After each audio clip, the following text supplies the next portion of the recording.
With the 2026 state legislative session officially underway, there's a flurry of bills making the long and sometimes potentially fruitless journey through the chambers in which they were introduced. I'm News 6's Mike Valenti, your Orlando community correspondent, and one of those bills would prohibit the sale of a colorless gas, nitrous oxide. You've probably heard of it. You can see it right here. It's included in aerosol containers like this. It has nitrous oxide as a propellant. It helps make whipped cream foamy, but it also can be used and abused in a recreational way. You can find it in smoke shops, and that is what this bill targets. The supermarkets are not carrying these large canisters. Problem actors in this situation are smoke shop owners and manufacturers. Lee Caldwell knows more than she ever wanted to know about smoke shops. Her sister Meg died outside of one in November 2024.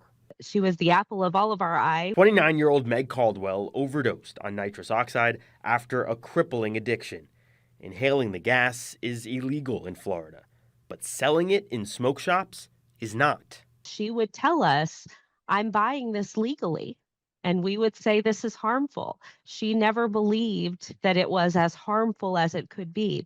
So if we take a look at current Florida statute, it's considered a third-degree felony for anyone to knowingly distribute, sell, purchase, transfer, or possess more than 16 grams of nitrous oxide. Now, if we look at this proposed bill in question, that 16-gram threshold now goes out the window. We're talking about any nitrous oxide would be illegal to possess, sell. Of course, there are exceptions. We're talking about grocery stores and supermarkets. That's because nitrous oxide does have legitimate purposes, like in a medical office or, as we showed you before, as a food additive.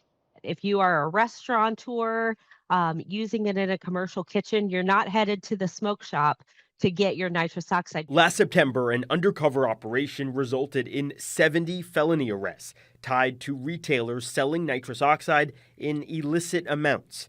Now, the state is looking to go a step further.